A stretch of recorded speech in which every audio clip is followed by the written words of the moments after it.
भांगिकी ब्रह्मगिरी बजार संपूर्ण भाव में सफा हम ना ना सर कि नहीं संपूर्ण सफा हाँ इनस्ट्रक्शन नहीं जी आम प्रवासी भारतीय जावाई जी आमको आवश्यकता रास्ता से अंत आम भांगी देव भांगुचु 3 दिन लगातार चली भांगी चलती हाँ सबू लोक समर्थन मिलूँ सबू लोक समर्थन मिलूँ।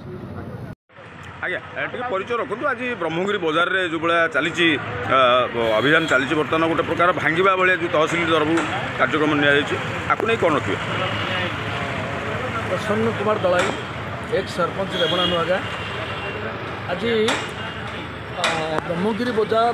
जो भांगुची ये बहुत भल एवं लोक मान उपकार लगे लोक मान सुविधापी होने अनेक दुकानी अधिक मड़े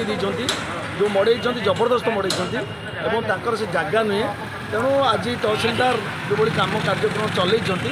भांगिकी रोड सफा करने से हूँ गोटे उत्तम काम एवं भल कम करा।